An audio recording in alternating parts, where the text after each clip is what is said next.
So I'll begin as always with a chant from the Gita Mahatmyam and Gita Dhyanam.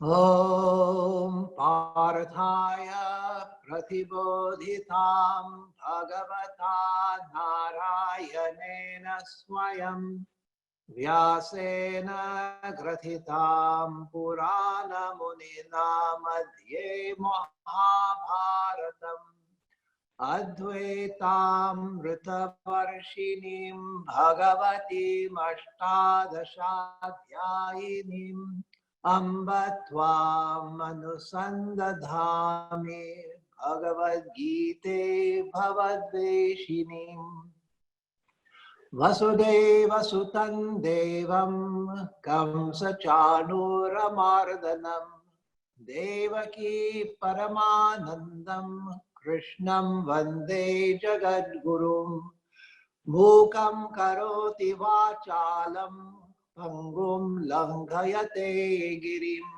Yat Kripa Tamaham Vande Paramananda Madhavam. Om, O Mother Bhagavad Gita, we meditate on you who were made known to Partha by the Lord Narayana himself. You who were included in the Mahabharata by the great sage Vyasa.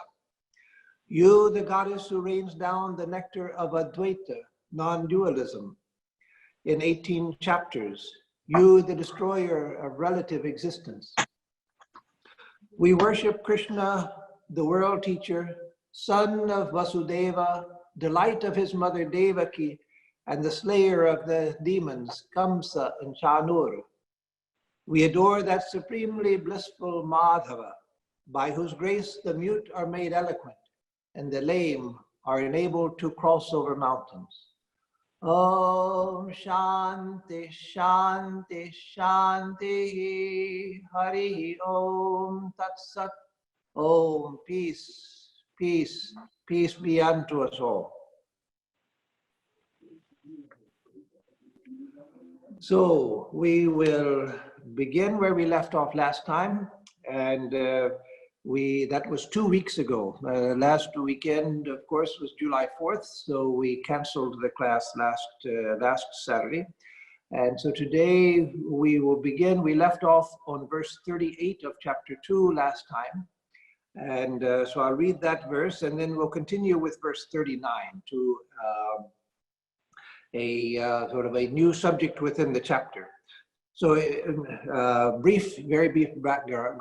Let me just remind you that Sri Krishna began his instruction in verse 2 and 3 of chapter 2 by insulting Arjuna with the specific purpose of waking up his sense of pride. He saw that Arjuna had given up the desire to fight, cast aside his bow and arrow, which was almost a sin for a kshatriya, collapsed into the chariot and was weeping. And as Sanjaya, the narrator says, Ashrupurna collectionam, his eyes were filled with tears, and said, Nayotsya itigo, I won't fight. Nayotsye, I won't fight. And so Sri Krishna begins by insulting him, saying that this is unmanly, ajustam, anarya justam. It's unworthy of a noble person like you. Hridaya dorabalyam chaktotishta parantaba. Give up this weak faint-heartedness and stand up, O Arjuna. And again, calling to his sense of inner dignity, trying to wake that up, very much as Swami Vivekananda did. And then he begins, then Arjuna gives more arguments. Then Sri Krishna begins to teach him about the glory of the self and teaches him that Vashochanan Vashochastvam, Prajnavaramscha bhashase. You are weeping for those who should not be wept for, but you speak words of wisdom. And then explains what he means by telling him the glory of the Atman, which neither kills nor is killed, which is eternal, which is unchanging, which weapons can't cleave, which the wind can't dry, water can't wet, etc. And so in that way, again, he teaches them to stand on the dignity of the Atman. Again, just like Swami Vivekananda, Then he begins to tell him, I think from verse 26, maybe 25 or 26, probably 26, he says that even if you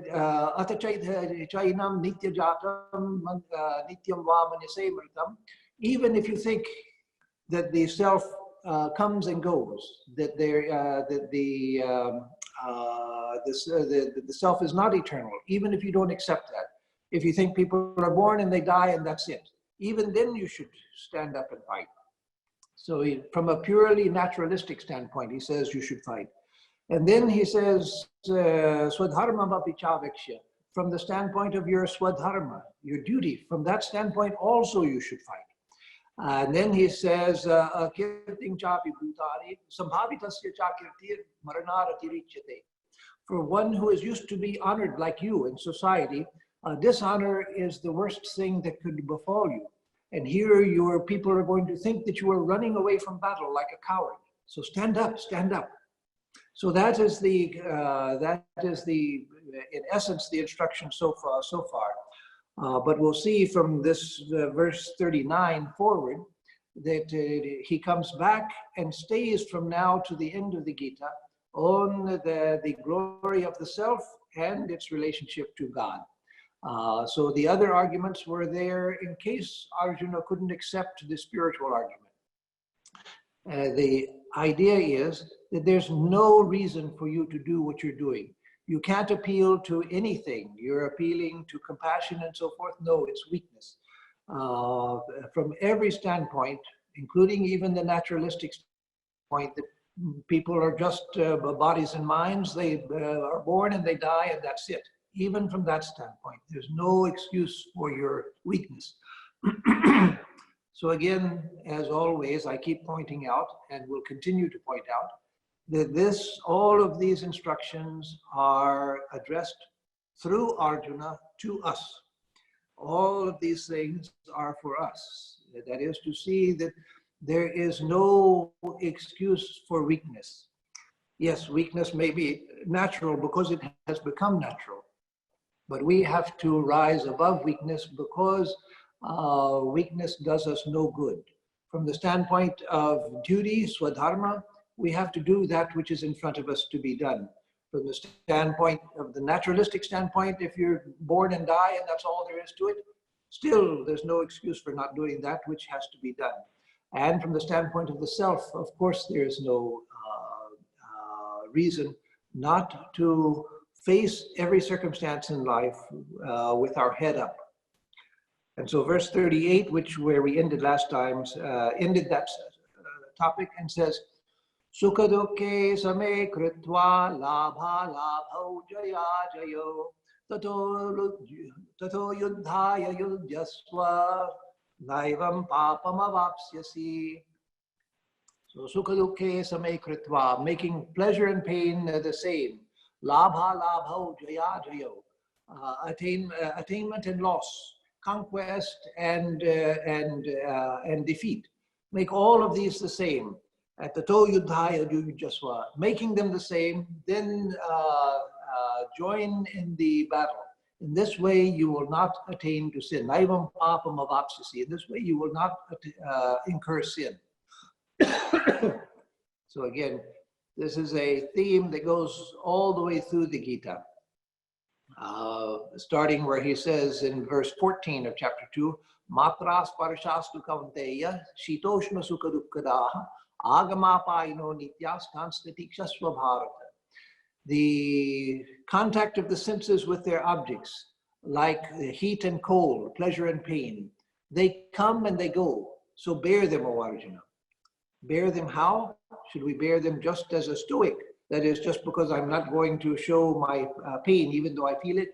No, bear it because there is something better.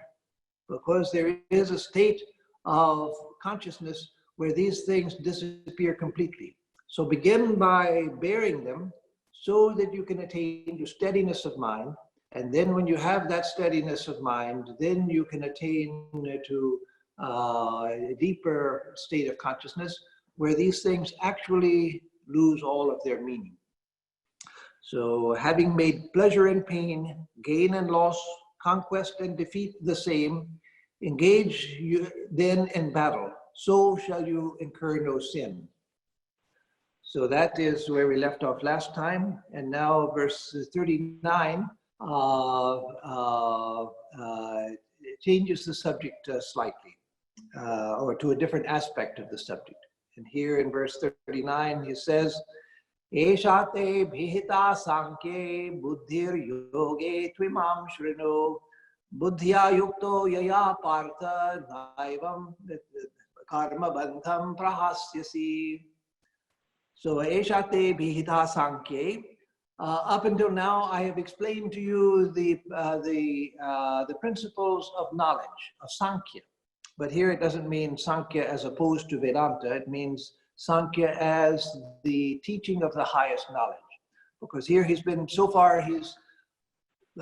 teaching about the glory of the Atman, the glory of the self, which is untouched by pleasure and pain, gain and loss, etc. Buddhir yoge tvimam shrinu. Now listen to the way of action. Buddhi yoga. Here by that he means the path of karma yoga. Even though buddhi is the highest faculty of the mind, and you would think that it would apply to jnana yoga, but because he's already said Sankhya, you've already heard Sankhya, which means jnana yoga. So here buddhi yoga means the use of the buddhi in karma yoga. That is, remaining detached by identifying with the buddhi, the highest part of the mind, which catches the reflection of the self, identifying with that and not identifying with the pairs of opposites. Buddhya yukto yaya partha karma bandham prahasyasi. And how by joining yourself to karma yoga, you will break the bonds of karma. So the running translation here is, the requisite mental attitude towards the self has just been taught to you. Now hear about it in respect of the way of action, being endowed with which, O Partha, you will get rid of the bondage of actions.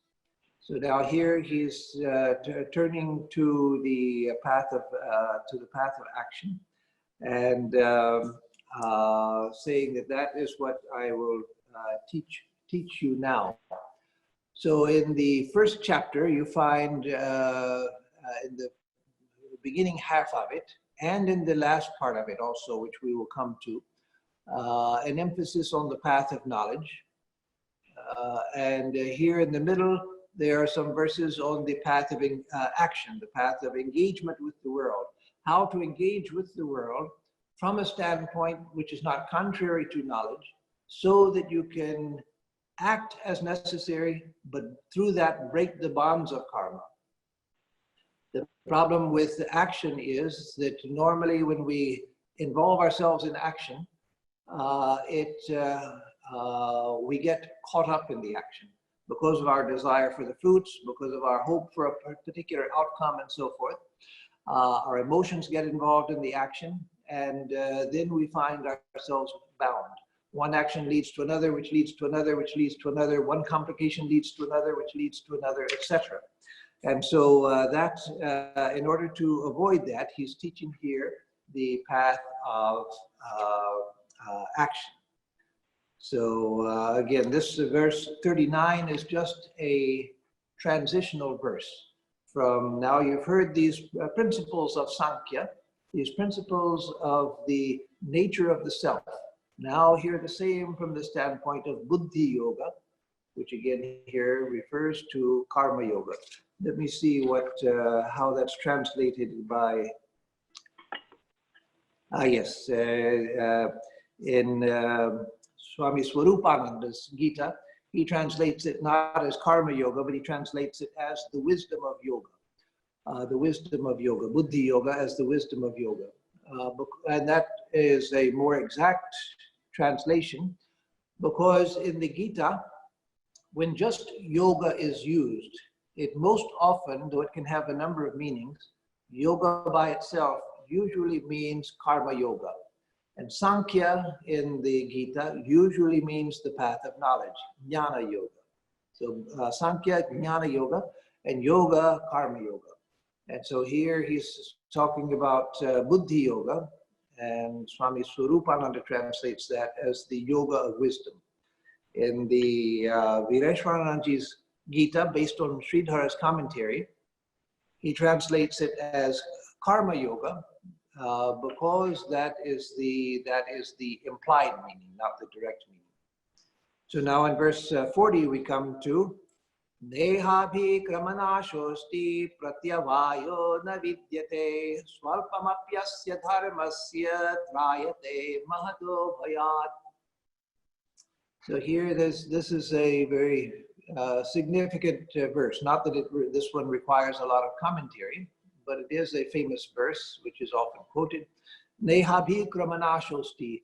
In this Buddhi Yoga, in this Karma Yoga, in this yoga, there is no contrary effect.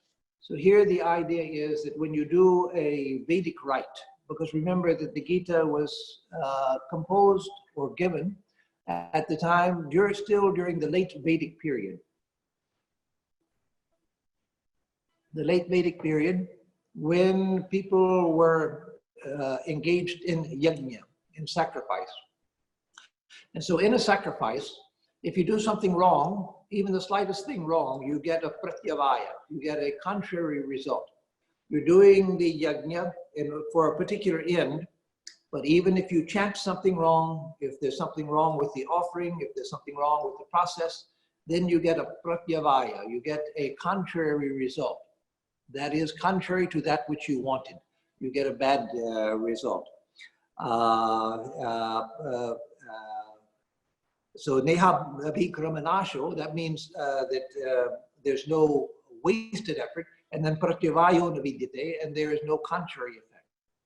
So in the practice of karma yoga, which he's about to begin teaching, he says that there's no wasted effort, abhikramanasha, and there is no pratyavaya, there is no contrary effect. So again, in doing the ritual yajna in the Vedic times, if you didn't do it right at the very best, there would be a waste of the whole effort. And the rituals were very difficult to perform, and so the effort would be wasted, and at the worst you would get a contrary result. And so here he says, in the practice of karma yoga, you don't have that to worry about. Swalpamapyasya dharmasya trayate mahato bhayat. Even a little bit of this dharma, will carry you beyond the great fear. And of course, what is the great fear? The great fear is the fear of death, that which everyone fears the most. So it's said that the spiritual person, the person who is advanced spiritually, dies in peace and with contentment, whereas the ordinary person dies in great fear. And so we overcome the fear of death. And that is what Arjuna, one of the problems for Arjuna here was the fear of death. Not just his own death, but the death of the others that he was going to cause. And so Sri Krishna is saying that just a little, swalpamapi asya dharmasya, even a little bit of this practice, even a little bit of this truth, trayate mahato bhayat, takes you across the great fear. So again, the two halves of the verse are put together. First, that here there's nothing to worry about in the practice of karma yoga, because there's no wasted effort. Whatever you do will be to your benefit. There's no wasted effort. And there's no contrary result. You're not going by making a mistake in karma yoga. It's not that the opposite is going to happen to you. No, because here sincerity is what counts. And everything that you do will be to your benefit. And it will take you across, even a little bit, will take you across the great fear. So that is a wonderful promise made by Sri Krishna here. And it's a promise which is true. It's a promise which he wouldn't make it were it not true. So this is the science which he's going to begin. So for some verses, he will talk about that. First, he's going to talk about the insufficiency of the Vedic rites. Because again, here he said this is not like the Vedic rites, where you can have the wasted effort and contrary results. You're trying for long life, you're trying for wealth, you're trying for life in heaven, and because you did something wrong, you get just the opposite. So that's the danger of those. But here, there's none of that to worry about. So he'll, after this verse, from 41 for several verses up to 45, I think, he'll talk about, again, up to 45.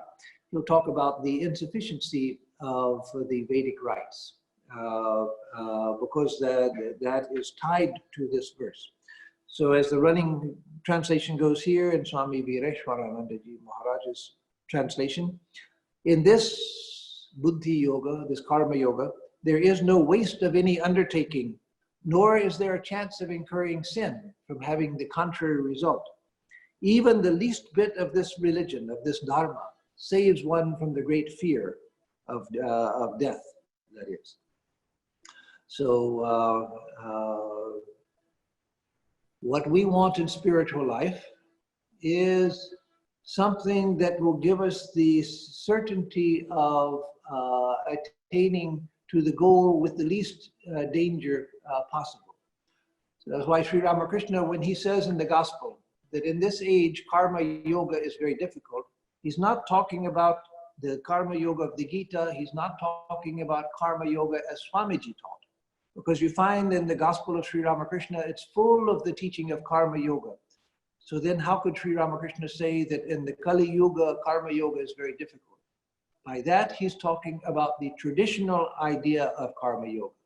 So whenever you see Sri Ramakrishna saying that karma yoga is very difficult, remember that he's speaking about the classical idea of karma yoga, which is not what Sri Krishna taught. Sri Krishna taught what Swamiji taught. That is his karma yoga. But the commentators later, they turned that into something else. They turned that into the practice of Vedic rites without a desire for the fruits. So normally you do the Vedic rites for two reasons. The Nitya Naimitika karmas, those which you're supposed to do every day, you do them just because the Veda tells you to do them. And by doing them, you don't get any merit, but by not doing them, you get papa, you get demerit. But then the other rites you do because you get something out of them. So the classical commentators, Shankaracharya, Ramanujacharya, Madhvacharya, Madhusudanacharya, all of the classical commentators on the Gita, they interpreted karma yoga as doing those Vedic injunctions, but without the desire for the results, like getting wealth, like getting progeny, like getting a long life in the heavenly world, in Swarga, like getting a kingdom, etc. So the usual reason for performing the Vedic rites was for that, to get good things. And so they said that no, karma yoga means you do the things that are taught in the Vedas, but you do them without desire for the results. So Sri Ramakrishna was saying that that classical karma yoga is very difficult in the Kali Yuga, where you're doing things just because you have to, because the scriptures say to do them, but you don't desire anything from them.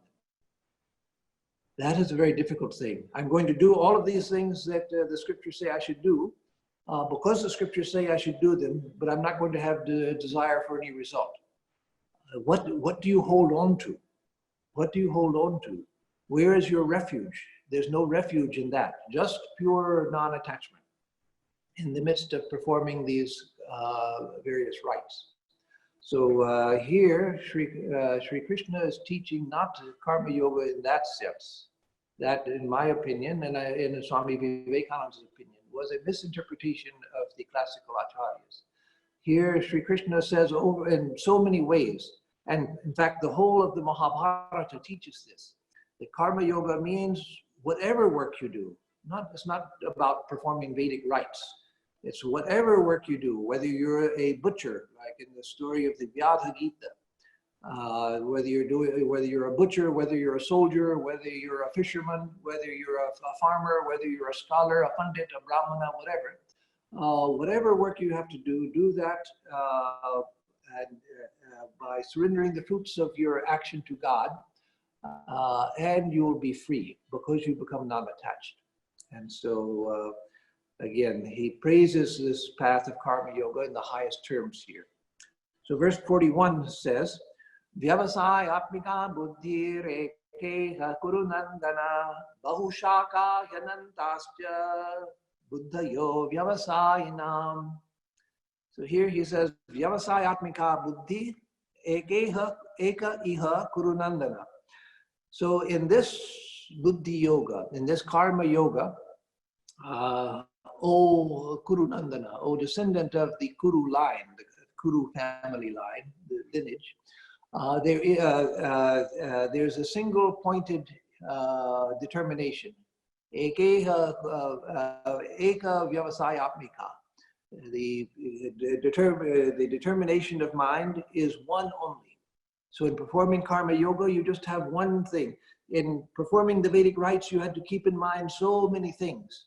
And it was a complicated process. But here you just have to keep, the mind becomes concentrated because there's just one thing to remember, just to remain detached in the midst of your action, doing everything for the sake of Bhagavad, for the sake of God. Bahushaka hyanantasya buddhayo vyavasayinam. Those who don't have this one-pointed determination, for them, their minds are scattered over many things. In this, the running translation goes, O descendant of Kuru, that is Arjuna, there is a single one-pointed determination. The thoughts of the irresolute are many-branched and infinite. So that, unfortunately, is the case for most of us, all of us, until we become very advanced on the spiritual life. Our minds are scattered over so many different things, and therefore our minds don't have power because they're scattered in too many directions. That is, even for a yogi, he has to deal with the complexity of life. Yes, that is there. But the determination is one determination.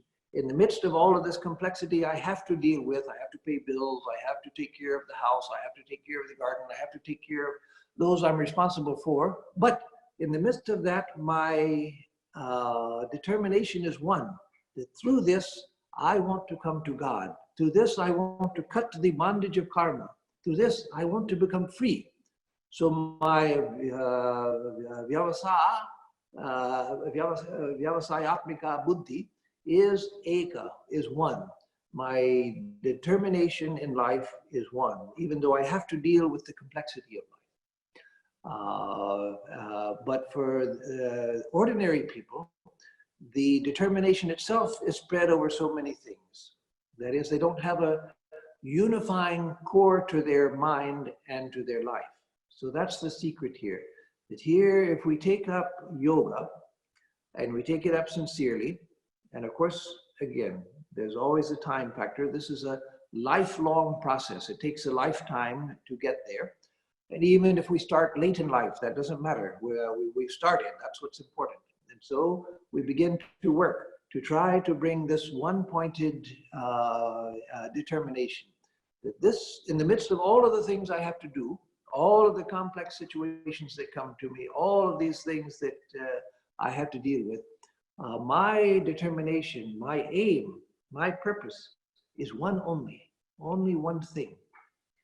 There was a wonderful devotee I mentioned before in this class, maybe when I was in Austin, maybe over this new version of the online class, a wonderful devotee named Clemmy. She was a Belgian French woman and a disciple of Swami Prabhavananda, but also very much influenced by Swami Atmarupanandaji from Gretz Ashram in France. She came to San Diego in 1983 when we were just establishing the new center in San Diego, just bought a house and getting a center up and running. And Swami Atmarupanandaji had told her, because she was living in France at that time, had told her, why don't you go to San Diego and be part of the new center? You can help the center and it will help you also. So she came. She was already in her early 70s when she came.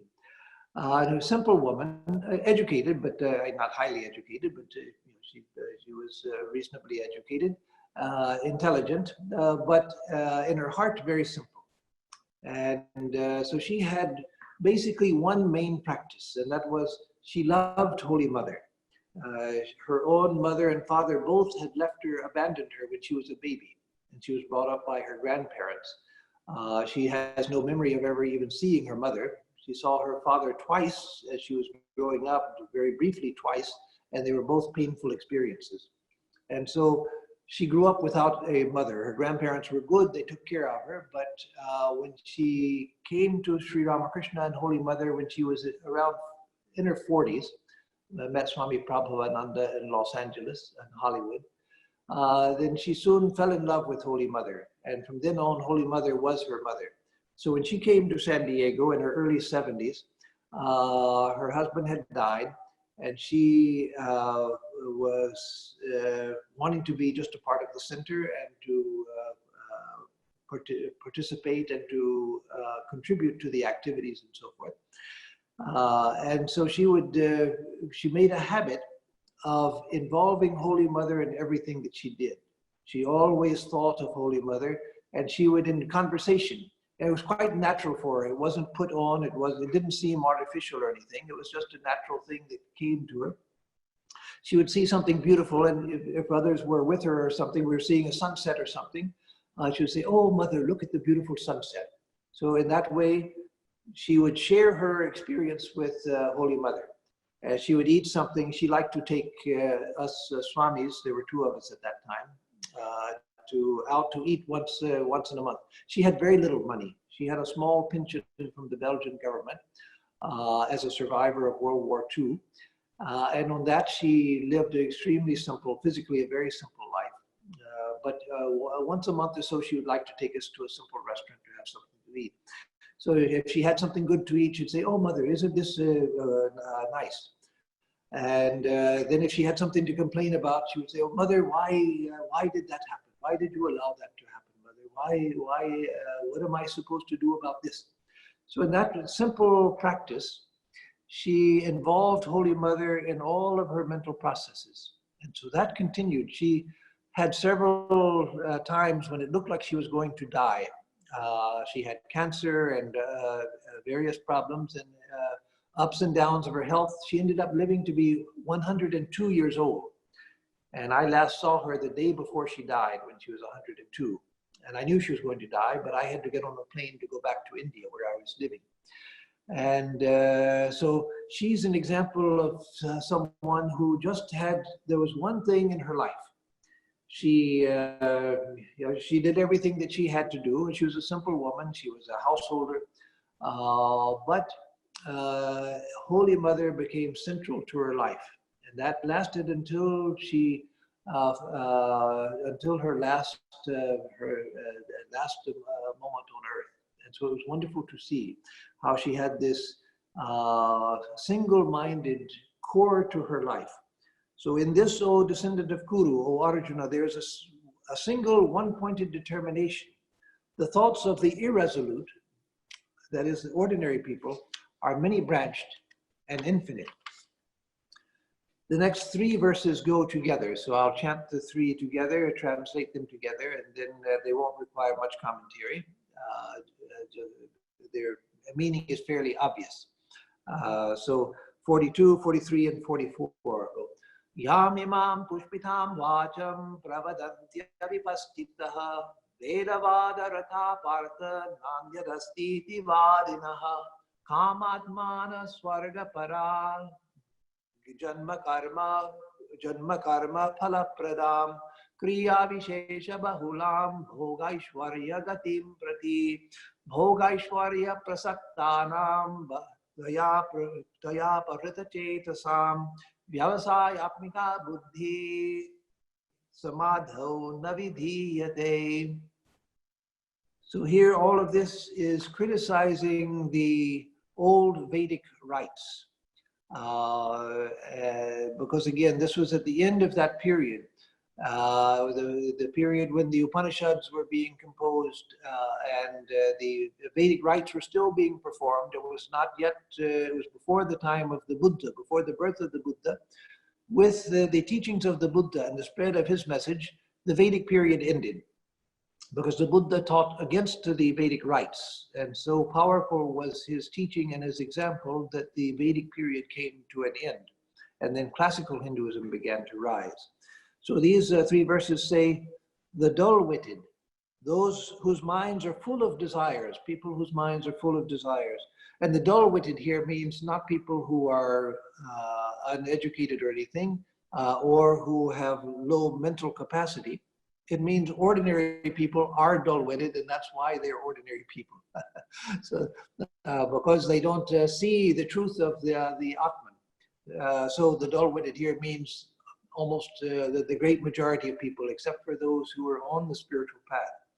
The dull-witted, whose minds are full of desires, who regard heaven, Swarga, as their highest goal. Here it's not talking about Ramakrishna Loka or Kailasa or Vaikuntha, but Swarga, the world of enjoyment.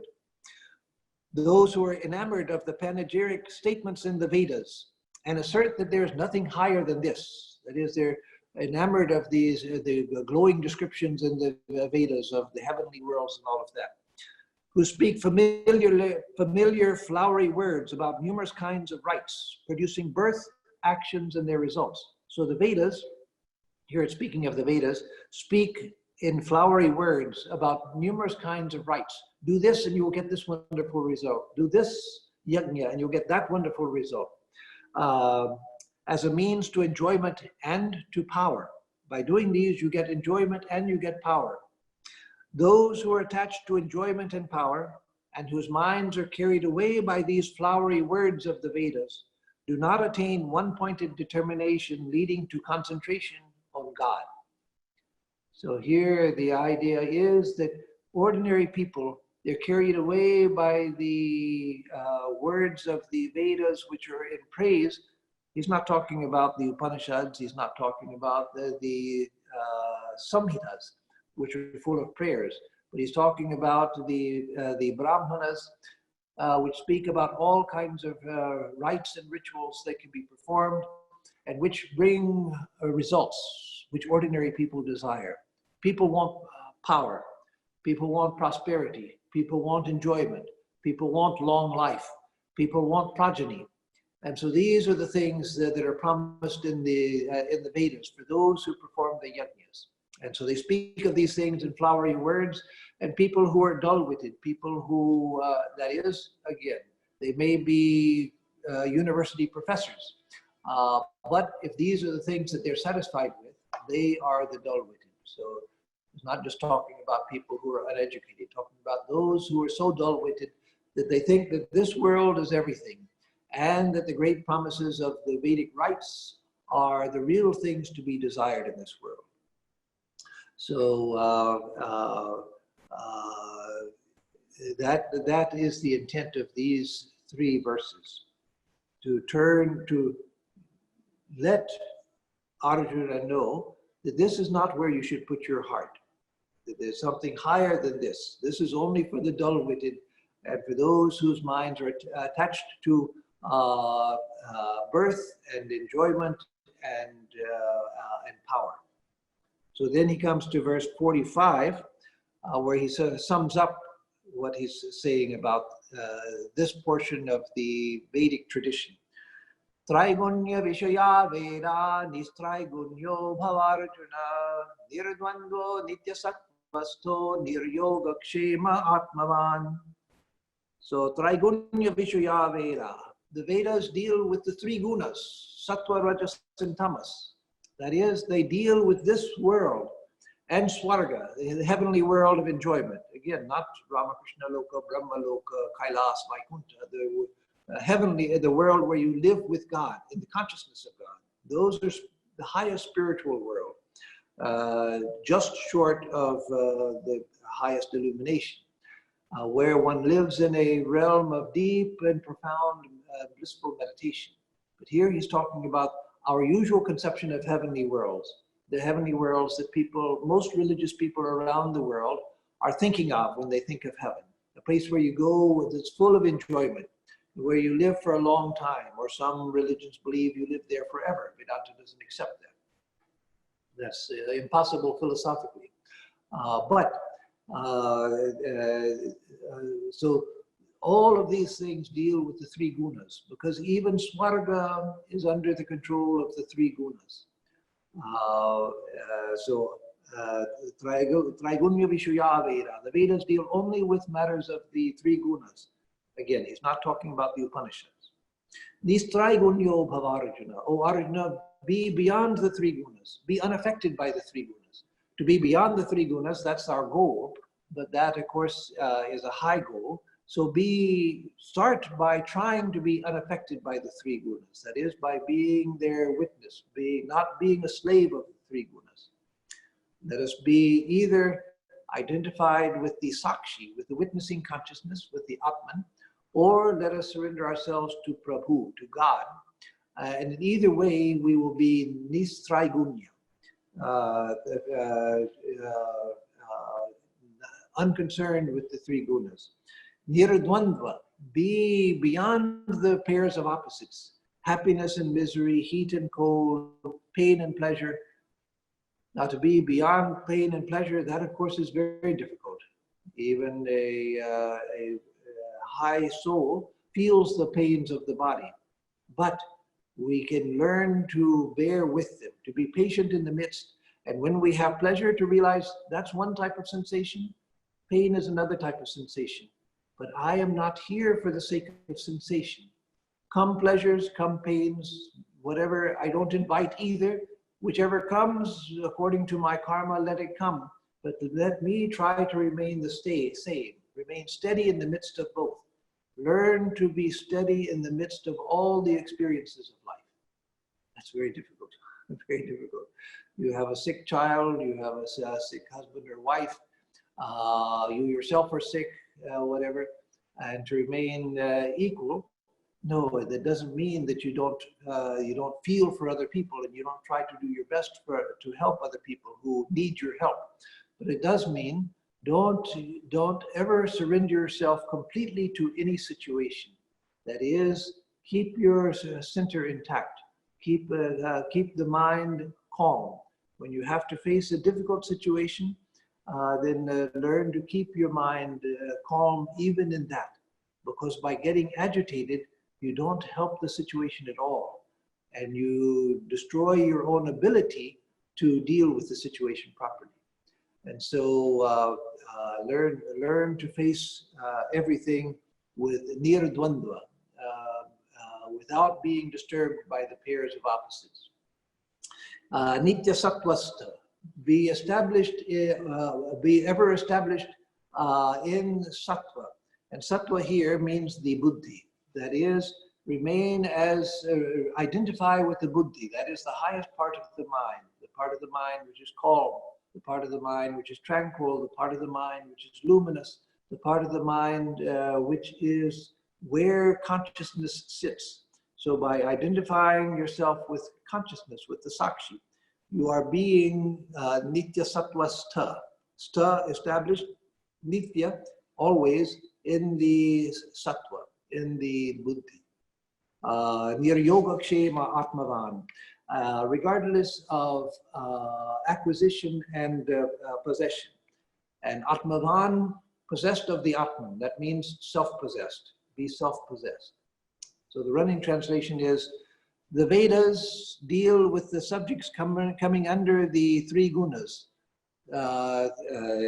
Traigunya Vishaya Veda. The Vedas deal with subjects coming under the three gunas.